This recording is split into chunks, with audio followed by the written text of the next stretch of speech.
United states of America, Donald Trump आणि illegal immigrants हे शब्द गेल्या काही दिवसांपासून तुम्ही अनेकदा ऐकले असतील. अखेर अमेरिकेचे राष्ट्राध्यक्ष डोनाल्ड ट्रम्प यांनी बेकायदेशीरपणे अमेरिकेत राहणाऱ्या लोकांना देशातून बाहेर काढण्याची मोहीम सुरू केली आहे, म्हणजेच मास डिपोर्टेशन प्रोग्राम. तब्बल 18,000 भारतीयांवर टांगती तलवार आहे. पंतप्रधान नरेंद्र मोदी अमेरिकेला जाऊन डोनाल्ड ट्रम्प यांची फेब्रुवारी महिन्यात भेट घेणार आहेत. त्यापूर्वीच ट्रम्प यांनी ही भूमिका घेतली आहे आणि बेकायदेशीरपणे अमेरिकेत वास्तव्य करणाऱ्या भारतीयांना मायदेशी परत पाठवायचं ठरवलंय. नक्की किती लोकांचं अमेरिकामधून डिपोर्टेशन होणार आहे? किती भारतीय बेकायदेशीरपणे अमेरिकेत आता राहतायत? ट्रम्प यांनी ही पॉलिसी नेमकी का आणली आहे? पंतप्रधान मोदींची याबाबत काय भूमिका आहे? या 104 लोकांनंतर आणखीन किती भारतीय नागरिकांना अमेरिकेतून परत पाठवण्यात येणार आहे?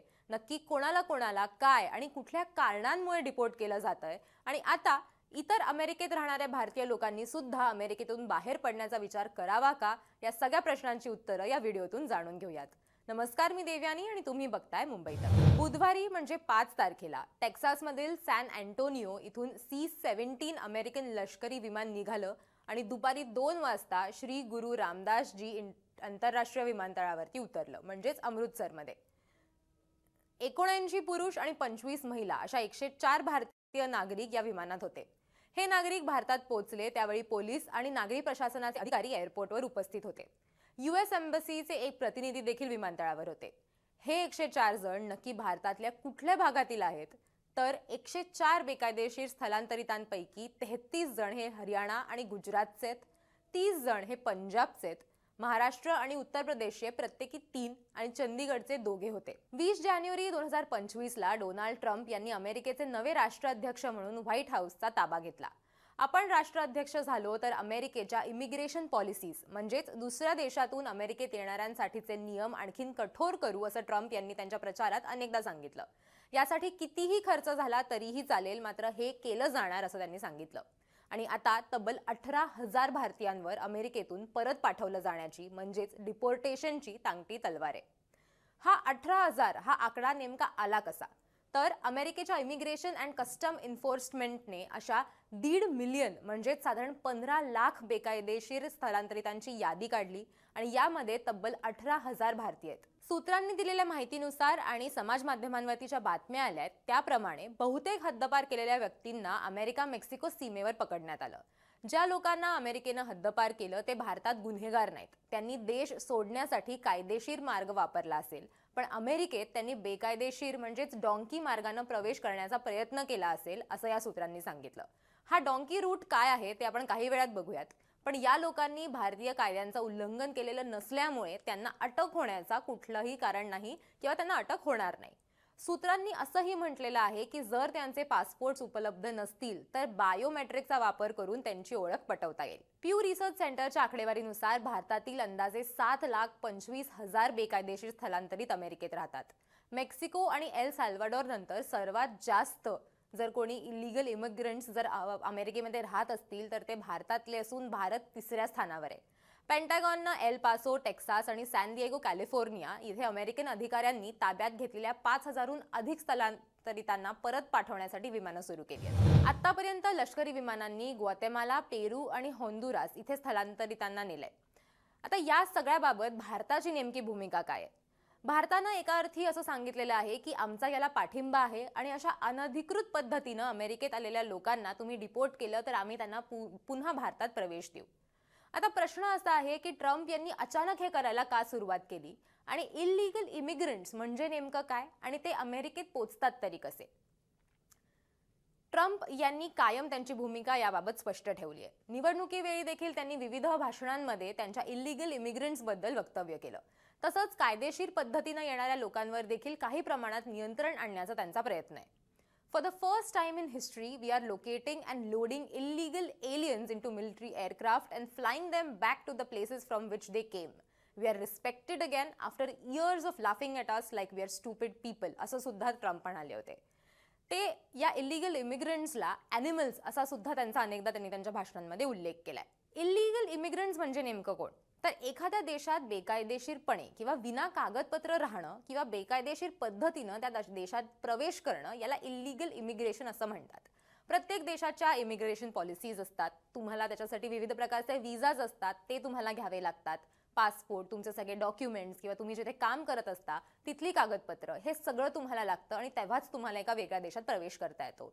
जसं जर उदाहरणच द्यायचं झालं तर अमेरिकेमध्ये H1B जो विजा आहे, त्या विजावरती लोक कामासाठी म्हणून अमेरिकेत जातात आणि मग ते तिथले सिटिझनशिप मिळवण्यासाठी प्रयत्न करतात. मात्र जेव्हा ही कागदपत्र नसतात आणि त्यांच्याकडे विजाही नसतो त्या देशात राहण्यासाठीचा, त्या लोकांना इल्लीगल इमिग्रंट्स असं म्हटलं जातं. जेव्हा हे इल्लीगल इमिग्रंट्स किंवा हे लोक आपल्या देशात राहत आहेत असं लक्षात येतं, तेव्हा या लोकांना पकडून त्यांना आधी डिटेन्शन सेंटर जे असतं तिथे पाठवलं जातं. हा एक प्रकारचा तुरुंग असतो. त्यानंतर त्यांना त्यांचं नागरिकत्व किंवा वैधता सिद्ध करण्यासाठी एक संधी दिली जाते. त्यानंतर जे लोक वैधता सिद्ध करू शकत नाहीत अशांना मग कोर्ट जे असतं ते डिपोर्ट करतं किंवा त्यांना पुन्हा त्यांच्या मायदेशी परतावं तुम्ही असे जे ऑर्डर्स आहेत ते देतात. आता हे लोक अमेरिकेत मुळात पोचतातच कसे किंवा कुठल्याही देशात तुम्ही इल्लीगल इमिग्रंट म्हणून प्रवेश कसा करता, एस्पेशली US असेल, कॅनडा असेल, UK असेल, अशा मोठमोठ्या देशांमध्ये जिथं खरं तर जाणं इतकं सोपं नाहीये, मग अशा देशांमध्ये इल्लीगल इमिग्रंट म्हणून जेव्हा तुम्ही एंट्री घेता ती नेमकी कशी होते. आता सोप्या भाषेत सांगायचं झालं तर याला डॉन्की रूट असं म्हणतात, ज्याचा मगाशी पण मी उल्लेख केला. आता डॉन्की रूट म्हणजे काय, तर डॉन्की रूट हा परदेशात जाण्याचा एक बॅकडोर मार्ग आहे. म्हणजेच ज्यांना कायदेशीररित्या एखाद्या देशात जाण्याची परवानगी मिळत नाही किंवा त्या देशात थेट विजा त्यांना मिळत नाही, ते डंकी रूटद्वारे तिथे पोहोचण्याचा प्रयत्न करतात. आता डॉन्की रूट किंवा डंकी रूट असं दोन्ही याला म्हटलं जातं. खरं तर हा पंजाबी भाषेतून आलेला शब्द आहे.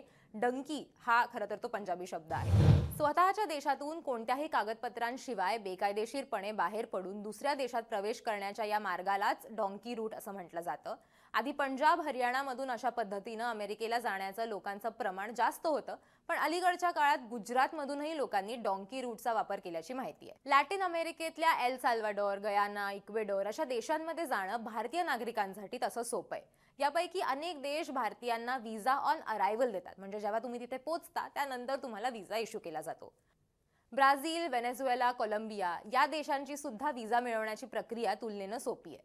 यामुळे डॉन्की रूटच्या प्रवासाचा पहिला टप्पा इथूनच सुरू होतो. बेकायदेशीरपणे अमेरिकेत नेणाऱ्या एजंट्स कोणत्या देशातील मानवी तस्करांशी संबंध आहे यावरून डॉन्की रूट कसा असेल ते ठरवतं. लॅटिन अमेरिकेतील देशात जाण्यासाठी देखील काही महिने वाट बघावी लागू शकते.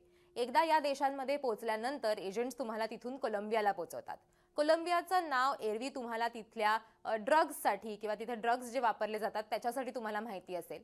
त्यानंतर कोलंबिया आणि पनामाला जोडणाऱ्या डॅरियन गॅपच्या अत्यंत धोकादायक जंगलातनं पायी प्रवास करावा लागतो.